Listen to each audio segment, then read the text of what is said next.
Hello बच्चों, क्या हाल चाल है, कैसे हो। आज का हमारा टॉपिक है स्फेरिकल मिरर्स। स्फेरिकल मिरर होता क्या है। सबसे पहली बात आती है स्फेरिकल मिरर है क्या। स्फीयर सुना है आपने। एक स्फीयर, उसी का एक छोटा पार्ट ले लिया जाए और वही मान लो मिरर है, तो वो स्फेरिकल मिरर। मतलब क्या हुआ, it is the part of a sphere. Shortcut में सिंपल वर्ड्स में समझे, एक स्फीयर का पार्ट होता है स्फेरिकल मिरर। ठीक है। लास्ट लेक्चर में हम लोगों ने पढ़ा था कि मिरर ग्लास का बना होता। क्यों यूज करते हैं, जनरली ऑप्टिक्स में मिरर के लिए ग्लास का यूज करते हैं। समझ रहे हो ना, क्यों? क्योंकि स्मूथनेस सबसे ज़्यादा उसकी हो सकती है, फ्रिक्शन सबसे कम उसकी हो सकती है। तो स्फेरिकल शेप में हमने लिया। अगर मैं इस टाइप से एक पोर्शन लूँ, समझ रहे हो मेरी बात, और ये मान लेते हैं मिरर है, तो इनर सरफेस स्मूथ या पॉलिश्ड और बाहर वाला रफ, तो दिस इज कॉनकेव मिरर। कैसे बनेगा, ऐसे। समझ रहे हो ना। ठीक है। तो अगर इनर सरफेस, इनर का मतलब अंदर वाला, स्फीयर का सेंटर सी मान लें, तो इनर सरफेस स्मूथ,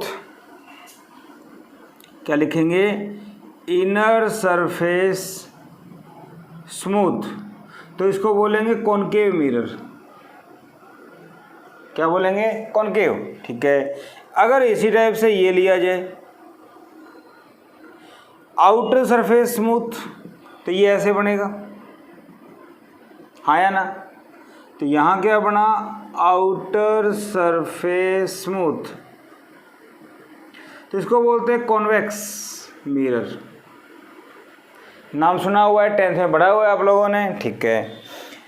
कॉनकेव और कॉन्वेक्स, कॉनकेव का दूसरा नाम है कन्वर्जिंग, और convex diverging.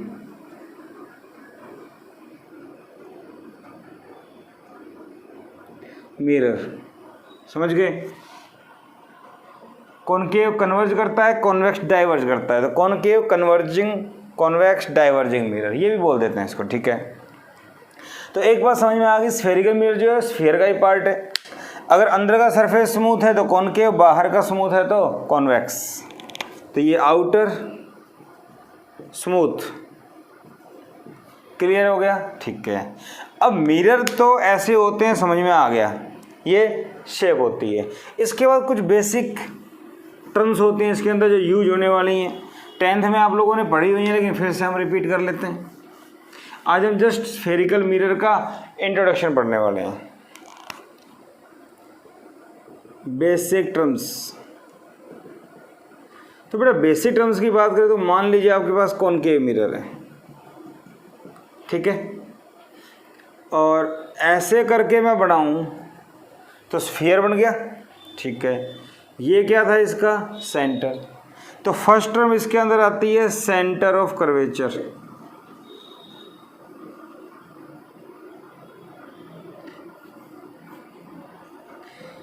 Curvature, centre of curvature क्या होता है, it is the centre of sphere. Sphere का जो सेंटर होता है उसी को ही सेंटर ऑफ कर्वेचर बोलते हैं, नई चीज नहीं होती, कोई कंफ्यूजन नहीं है।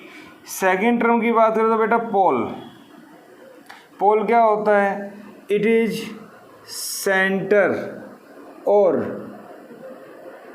Mid point of mirror. Mirror का जो सेंटर या मिड पॉइंट होता है, जैसे मान लो ये मिरर है आपका और ये इसका मिड पॉइंट है, तो इसको बोलते हैं पोल। पोल का सिंबल क्या होता है, पी। बात समझ में आ गई। ठीक है, पोल। तीसरी टर्म आती है यहाँ पे radius of curvature. Radius of curvature होता है आर। ठीक है भाई। तो रेडियस ऑफ कर्वेचर क्या होता है, ये आपको पता, स्फीयर है। स्फीयर है तो इसकी रेडियस भी होगी। इसी रेडियस को क्या बोलते हैं, रेडियस ऑफ कर्वेचर। इसका मतलब it is the radius of sphere. बात समझ में आ रही है। तो सेंटर ऑफ कर्वेचर स्फीयर का centre, radius of curvature sphere की रेडियस, क्योंकि मिरर स्फीयर से ही बना है एक हिस्सा काट के। ठीक है भाई। चौथा point, principal axis. Principal axis क्या होती है भाई? प्रिंसिपल एक्सिस क्या होती है? एक लाइन जो पोल और सेंटर ऑफ कर्वेचर को ज्वाइन करेगी पीछे तक। तो it is a straight line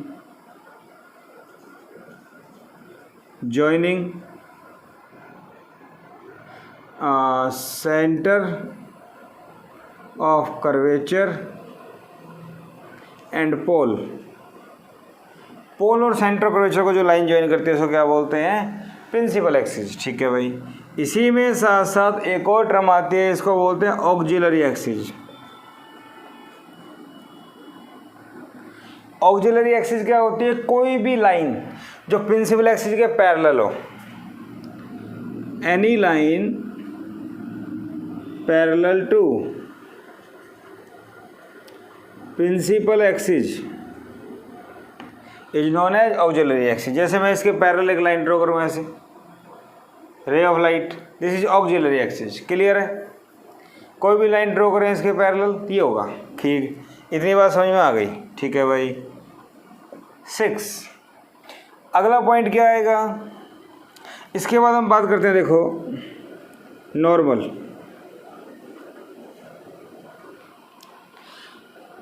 any line drawn from centre of curvature to any point on mirror is a normal. Centre से कोई भी लाइन मिरर के ऊपर टच करो, वो क्या कहलाएगी? नॉर्मल, मतलब परपेंडिकुलर। कैसे? देखते हैं। इतनी बात समझ में आ गई?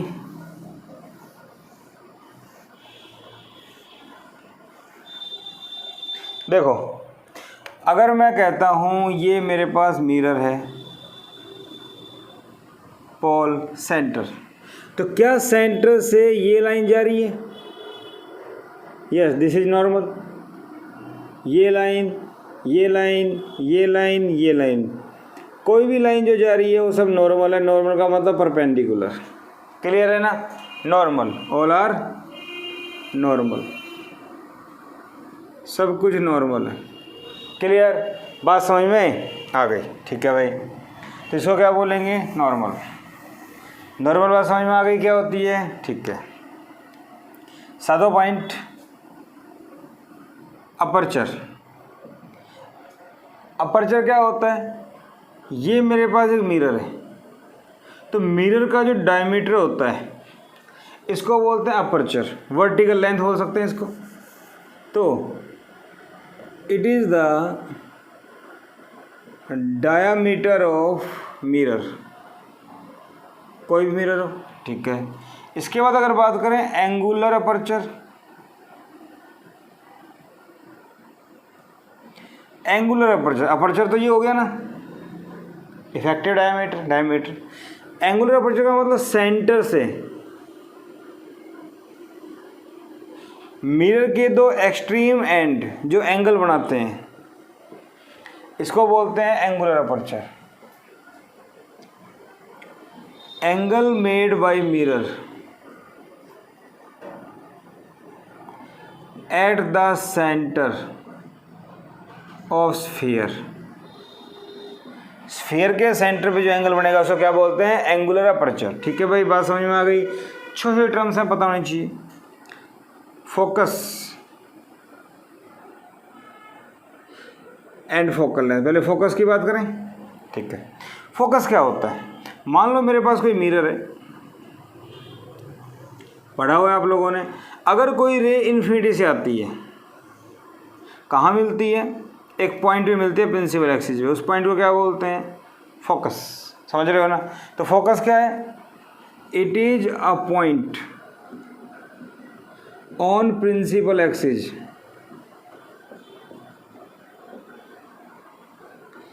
at which all rays coming from infinity meets, infinity से आते हुए मिले, ठीक है। इसके बाद बात आती है फोकल लेंथ। इसका सिंबल होता है स्मॉल एफ, इसका होता है capital F. It is the distance between, बताओ पढ़ा हुआ है आप लोगों का 10th में। फोकल लेंथ क्या होती है बेटा? फोकल लेंथ सुना है बहुत कुछ। पोल और फोकस के बीच की distance focal length. It is the distance between pole and focus. क्या ये बात समझ में आ गई? ठीक है। 11 फोकल प्लेन। छोटी छोटी बातें हैं, सुनी होंगी आपने, काम आ जाती है। फोकल प्लेन क्या होता है? फोकस के थ्रू कोई प्लेन ड्रॉ करो, उसको क्या बोलेंगे? फोकल प्लेन, ठीक है। तो मैं लिख सकता हूँ any plane passing through focus, इसको क्या बोलते हैं? Focal plane. तो बेसिक टर्म्स क्या होती हैं? पोल क्या होता है, सेंटर क्या होता है, radius of curvature, aperture, angular aperture, सब बेसिक टर्म्स एंड 10th में पढ़ी हुई हैं। जस्ट एक बार रिवाइज किया हम लोगों ने, ठीक है। इसके बाद हमने पढ़ा फोकस और radius of curvature. Radius of curvature और फोकस में रिलेशन क्या होता है भाई? कुछ तो होता है, हमें पता है R=2F पढ़ा था। क्या यही स्टैंडर्ड फॉर्म है या इसके अलावा कुछ और हो सकती है? क्योंकि मिरर छोटा भी हो सकता है, बड़ा भी हो सकता है, ये सब बातें हमें देखनी है, क्या क्या दिक्कत आ सकती हैं, ठीक है ना। तो वो देखते हैं स्टेप बाय स्टेप। तो नेक्स्ट छोटी सी बात जो हमारे सामने आ रही है, CBSE में भी कई बार पूछ लिया जाता है, drive a relation between focus या focal length and radius of curvature. तो हम लिख सकते हैं relation between radius of curvature and focal length. First part लेके चलते हैं, फॉर कॉनकेव मिरर। होगा दोनों के लिए सेम, फिर भी हम करते हैं, ठीक है। कॉनकेव मिरर की बात करें, देखना ध्यान से। ये मैंने लिया, ये मेरे पास कॉनकेव मिरर, ये इसका हो गया पोल, ठीक।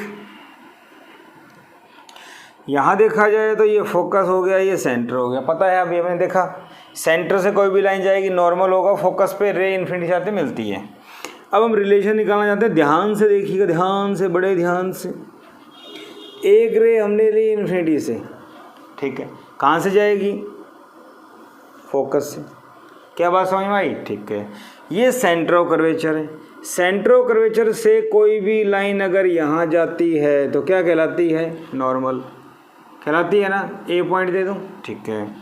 अब मिरर में पड़ा हुआ है, ये नॉर्मल है, ये इंसिडेंट रे है, ये रिफ्लेक्टेड रे है। याद आ रहा है कुछ?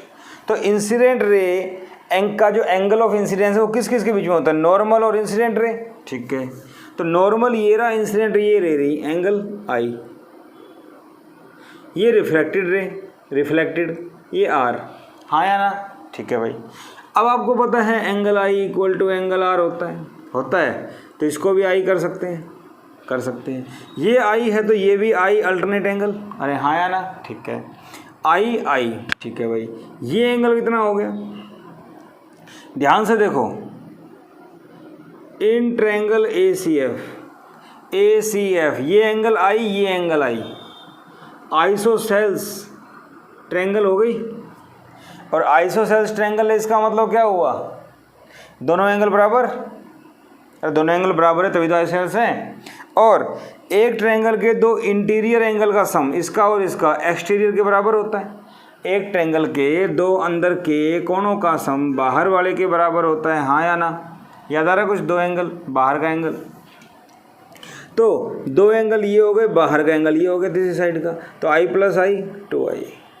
क्या ये सारी बात समझ में आ गई? ठीक है, इतनी बात समझ में आ गई। अब मैं यहाँ से देखो, मैं निकालता हूँ tan I। क्या निकालता हूँ? tan I। एक परपेंडिकुलर डालेंगे M, ठीक है। तो इन ट्रायंगल ACM मैं निकालता हूँ tan I। tan I क्या होता है? परपेंडिकुलर बटे बेस, तो AM परपेंडिकुलर है, एंगल के सामने परपेंडिकुलर, बेस क्या है? MC। इक्वेशन 1, इन ट्रायंगल बड़ी वाली AFM, AFM। यहाँ पे देखा जाए तो tan 2i, tan 2i क्या कहता है, AM बटे में FM। क्या बात समझ में आ गई? ठीक है।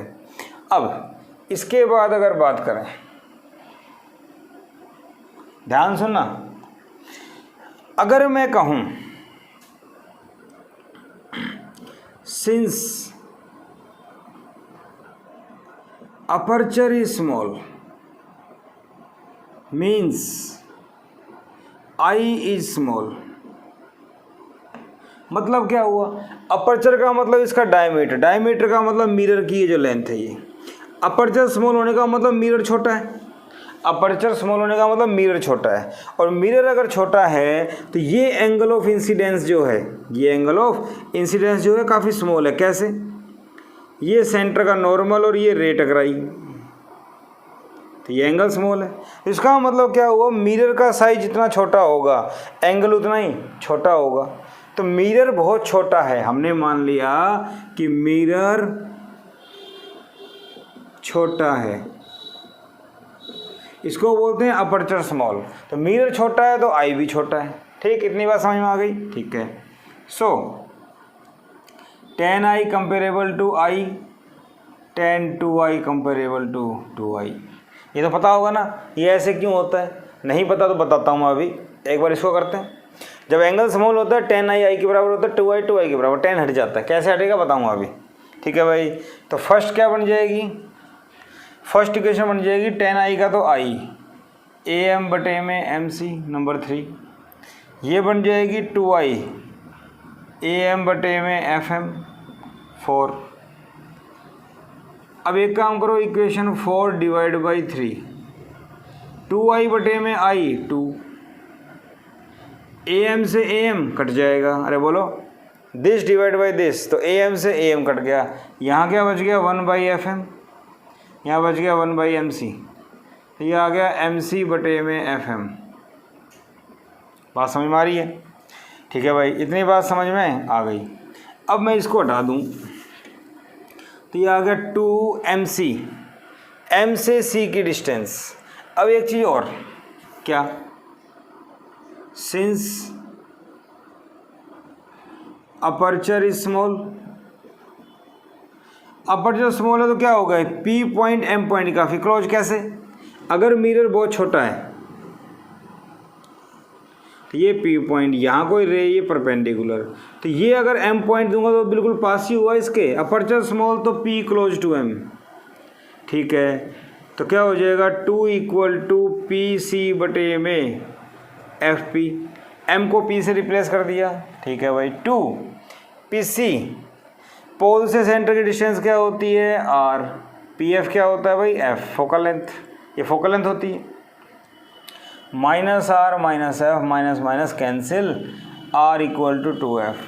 अब आप लोग कहेंगे भाई ये माइनस क्यों ले लिया, ये है साइन कन्वेंशन। अभी हम नेक्स्ट देखने वाले हैं। साइन कन्वेंशन का मतलब होता है, सिंपल सी बात अभी बताऊं, पोल से आगे की सारी डिस्टेंस पॉजिटिव, पोल से पीछे की नेगेटिव। 10th में ऐसे ही पढ़ा हुआ है ना, अभी डिटेल में पढ़ेंगे इसको लास्ट में। फिलहाल इससे पीछे की डिस्टेंस है तो नेगेटिव, R भी नेगेटिव, F भी नेगेटिव, इतना समझ लो। ठीक है, आगे की पॉजिटिव, डिटेल में पढ़ेंगे अभी एक्चुअल में क्या होता है। तो इतनी बात समझ में आ गई, R equal to F, radius और फोकल लेंथ में रिलेशन मेरे पास आ गई। क्या ये बात समझ आ गई? ठीक है भाई, बहुत अच्छा, इंपॉर्टेंट है, अच्छे से कर लेना इसको। ठीक है, इसके बाद बात आती है कि इसको करना हो तो फॉर कॉन्वेक्स मिरर। याद रहे हमने अभी क्या लिया था, अपर्चर स्मॉल, मिरर छोटा, यही अपने सिलेबस में। लेकिन मिरर बड़ा हो तो क्यों, अपर्चर स्मॉल ना हो तो क्या, बताता हूँ क्या दिक्कत आती है। तो पहले कॉन्वेक्स मिरर,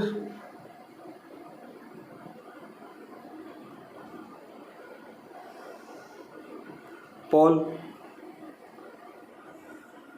ये फोकस, ये सेंटर। ठीक है, यहाँ अगर देखा जाए तो मान लो ये रह गई, ये रह गई तो इधर जाएगी, और वापस लाऊंगा तो कहाँ मिलेगी, फोकस में। ठीक है भाई, इसके बाद देखा जाए तो यहाँ से एक लाइन ऐसे, और इसको सॉलिड कर दो, बढ़िया रहेगा, कन्फ्यूजन ख़त्म। ठीक है, ये इंसिडेंट रे, ये नॉर्मल आई, ये रिफ्लेक्टेड रे, ये आर, और आर इक्वल टू क्या होता है आई। ठीक है भाई, ये आर है तो ये भी आर, बट आर क्या था आई। ये यहाँ पे आपको दिखाई दे रहा है आई, तो ये भी आई, अरे हाँ या ना, आई और आई अल्टरनेट एंगल दिख रहा है ना, सॉरी कॉरस्पॉन्डिंग एंगल, ये ऐसे, ये अगर आई है तो ये भी आई, ये अगर आई है तो ये भी आई। अब ये बताओ, एक ट्रायंगल के दो इंटीरियर एंगल का सम एक्सटीरियर के बराबर। ठीक है, यहाँ से एक परपेंडिकुलर डाल दो एम, ये पी। क्या मेरी बात समझ में आई? आई। उसी मेथड से अगर मैं देखूँ इसको ए पॉइंट, तो टेन आई क्या है? Perpendicular base A M by M C, अपने आप कर लोगे। इसी टाइप से टेन टू आई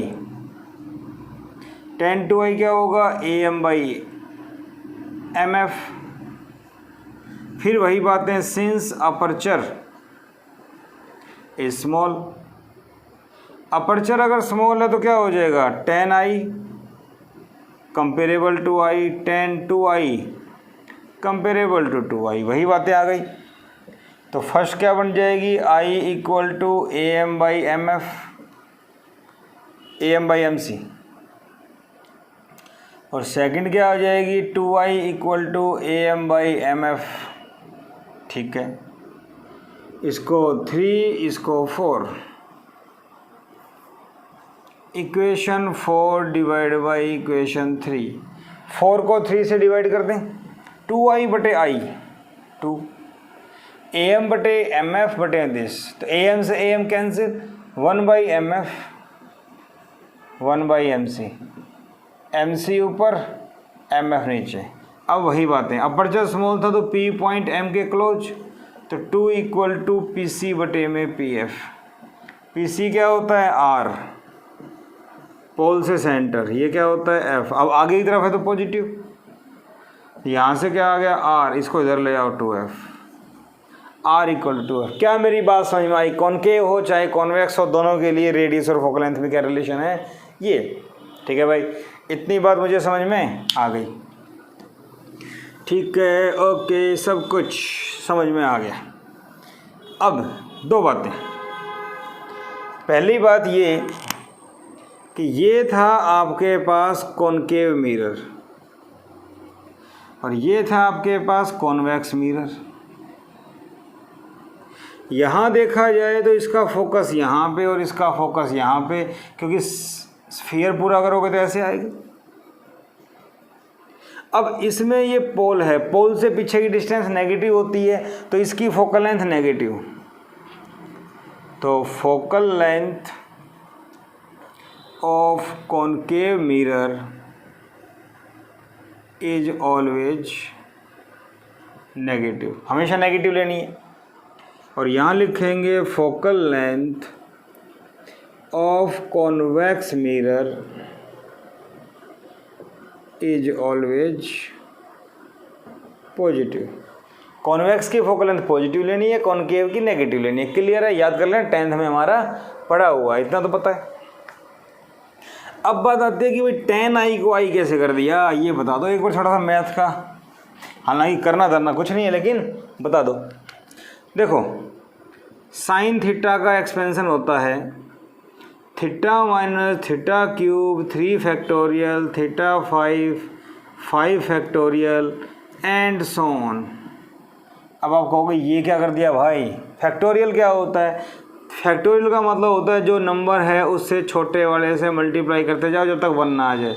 6 5 factorial 5 into 4 into 3 into 2 into 1 120। समझ में आ गया फैक्टोरियल क्या होता है?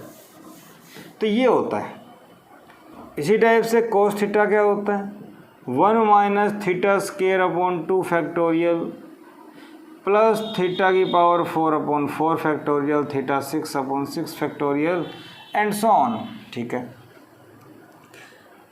थीटा इज स्मॉल, थीटा अगर स्मॉल होगा तो क्या होगा? Sine theta equal to theta, higher term neglect, cos theta 1, higher term neglect. ठीक है, साइन बटे कोस क्या होता है, टेन थीटा। टेन थीटा क्या आया, थीटा। तो टेन थीटा साइन थीटा की इक्विवेलेंट ही आया ना। अब हमारे पास क्या था, साइन आई, तो कंपेरेबल टू क्या हो जाएगा, आई। कोस आई है तो कंपेरेबल टू क्या हो जाएगा, 1। और टेन है तो साइन के बराबर होगा। हाँ या ना, बात समझ में आ गई। तो इस टाइप से हम लोगों ने किया। थीटा अगर स्मॉल है तो ये कर देते हैं। तो आई थिंक बात समझ में आ गई। फीलिंग आ जाती है कि अपर्चर स्मॉल है तो एंगल ऑफ इंसिडेंस भी स्मॉल होगा। कैसे होगा मैंने आपको बताया। इतनी बात समझ में आ गई, ठीक है भाई। इसके बाद देखो साइन कन्वेंशन देखते हैं पहले, फिर आगे बढ़ेंगे।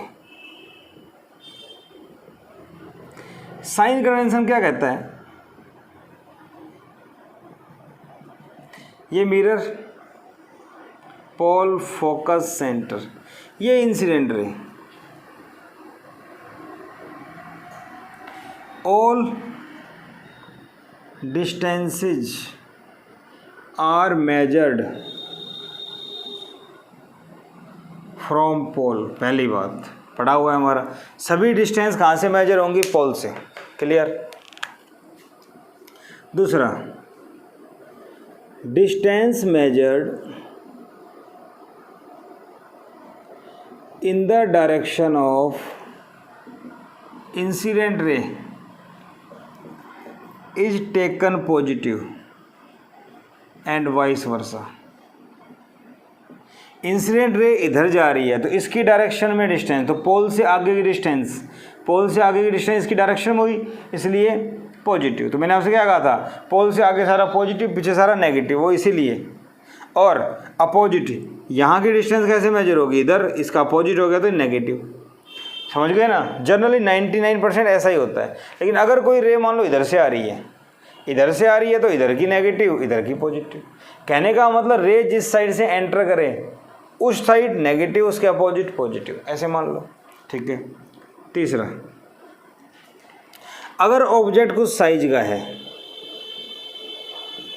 और इमेज ऑब्जेक्ट ऊपर है तो पॉजिटिव, नीचे है तो नेगेटिव। बोलो, size of object if above principal axis is taken positive and vice versa. ऊपर है तो पॉजिटिव, नीचे है तो नेगेटिव। ऊपर पॉजिटिव, नीचे नेगेटिव। क्लियर है। ये छोटी छोटी बातें हैं, आपको पता होनी चाहिए। 10th में हमने शायद यही पढ़ा था, नया कुछ नहीं है। कोई घुमा फिरा के बताने वाली बात नहीं होती, यही है। ठीक है। फिर से वही बातें, क्या, relation between R and F if aperture is not small. हमने कंडीशन ली थी कि अपर्चर स्मॉल है, लेकिन अपर्चर स्मॉल नहीं है तो क्या होगा, तो वैसे ही मान के चलते हैं।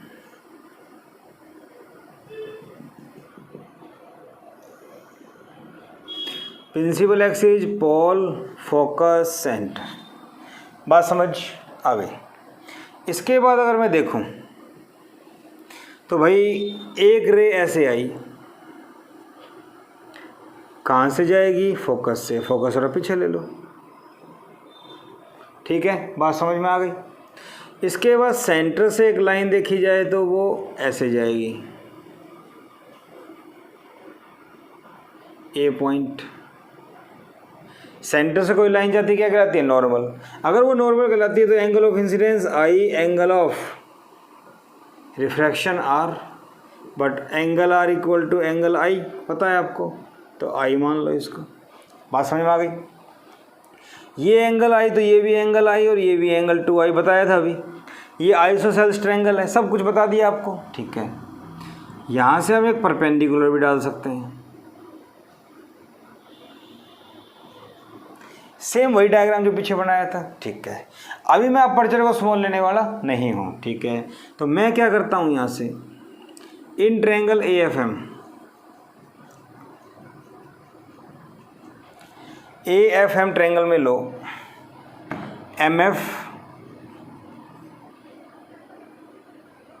MF बटे में AF, base upon hypo cos 2i। क्या मेरी बात समझ में आ रही है? cos 2i, ठीक है, ओके। इसके बाद देखो mf equal to AF cos 2i, equation number 1। AF इधर ले आए, ठीक है, AF। अब यहाँ देखो ये ट्रायंगल जो है ACF, in triangle ACF angle A equal to angle C equal to I, isosceles triangle, और आइसोसेल्स ट्रायंगल इसका मतलब AF इक्वल टू CF। ये AF और CF बराबर हैं, तो फर्स्ट क्या बन जाएगी? MF इक्वल टू AF की जगह CF cos 2i, ठीक है भाई। MF इक्वल टू CF को क्या लिख सकता हूँ? All distance are measured from pole, P और M पॉइंट को सेम मान सकते हैं, इसमें कोई कन्फ्यूजन वाली बात नहीं है, सेम चलेगा, कोई बात नहीं। P M के क्लोज ही मान के चलेंगे हम इसको, वैसे कुछ ज़्यादा डिस्टेंस वाली बात नहीं है। तो एक काम करते हैं, चलो CF हो जाएगा MC माइनस MF, CF है MC minus FM cos 2i, ठीक, ओके। यहाँ देखो MF equal to MC cos 2i minus MF cos 2i, इसको इधर ले आओ, MF common, 1 plus cos 2i MC cos 2i। बात समझ में आ गई? अरे बोलो। यहाँ से देखा जाए तो MF equal to MC cos 2i divide by 1 plus cos 2i, ठीक है। MF equal to MC, cos 2 theta का फॉर्मूला होता है cos square theta minus sine square theta, तो cos square i minus sine square i, और 1 plus cos 2 theta होता है 2 cos square theta. बोलो बोलो। 1 plus 2 cos square theta, sorry 1 plus cos theta 2 cos square theta, 2 cos square I. तो MF हो गया मेरे पास MC by 2 cos square I बटे cos square I 1 minus sine square I बटे cos square I tan square I. ये आ गया मेरे पास, इतनी सी बात समझ में आ गई, ठीक है भाई। अब MF फोकल लेंथ तो PF होती है, ठीक है, तो मान के चलते हैं M को P से रिप्लेस कर देते हैं क्लोज मान के, P कंपेरेबल टू M मान लेते हैं, लेट, तो ये हो जाएगा PF equal to PC by 2 1 minus tan square I. इसका मतलब focal length radius 1 minus tan square I. F equal to R by 2 1 minus tan square I. This is formula, और दोनों नेगेटिव हैं तो माइनस का ले सकते हैं, ऐसे माइनस से माइनस कैंसिल, अरे पोल से पीछे की डिस्टेंस नेगेटिव होती है, ये आ गया। इतनी बात मुझे समझ में आ गई, ठीक है भाई, कोई बात नहीं। तो ये आया F equal to R by 2 1 minus tan square I. दो बातें आती हैं कि भाई अपर्चर स्मॉल नहीं लिया तो P को M के क्लोज क्यों कर दिया, मान लिया हमने, ठीक है, एज्यूम कर लिया, डिस्टेंस लेने में दिक्कत आती है, ठीक है।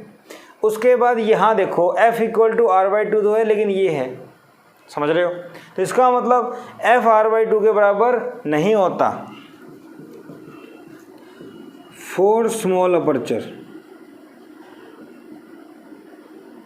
F equal to R by 2 only. Small aperture के लिए होता है, हमेशा नहीं होता। इसका मतलब all rays coming from infinity do not coincide या do not meet at focus always. कैसे देखते हैं, बात समझ में आ गई होगी। इन्फिनिटी से जितनी भी रे आ रही हैं सारी फोकस पे नहीं मिलेंगी, तो कहाँ मिलेंगी, आगे पीछे मिलेंगी भाई, कहीं और। ये क्या फंडा है, इसके बेस पे हम लोग बताते हैं कि रेज दो टाइप की होती हैं, paraxial rays, marginal rays. ये होती हैं close to principal axis,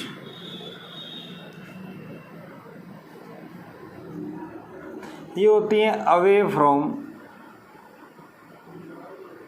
principal axis. बात समझ आ गई? देखो अब ये जो रिजल्ट आया मेरे पास, इसके बेस पे मैं क्या कह सकता हूँ।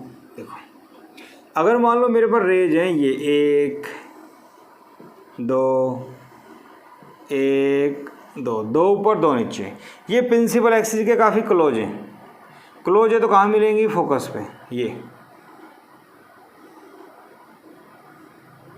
क्या नाम दिया इसको? फोकस। लेकिन अगर मेरे पास रेज ऐसी हैं,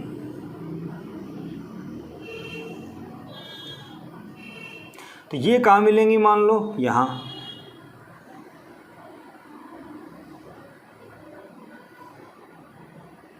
तो इसका मतलब सभी रेज एक जगह पे नहीं मिली,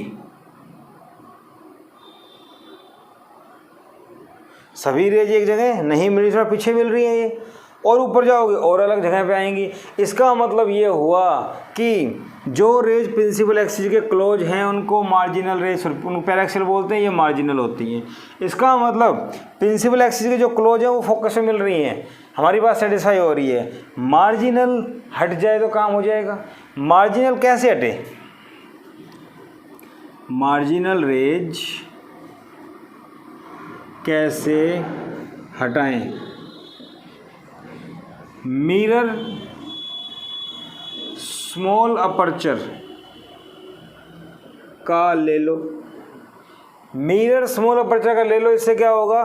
छोटा साइज होगा, ओनली पैराक्सियल रेज आएंगी, दूसरे नहीं आएंगी। बात समझ में आ गई? दूसरा ऑप्शन क्या है? Parabolic mirrors. आजकल पैराबोलिक मिरर चल रहे हैं। पैराबोलिक मिरर की शेप इस टाइप से होती है, समझ रहे हो ना? इस टाइप से।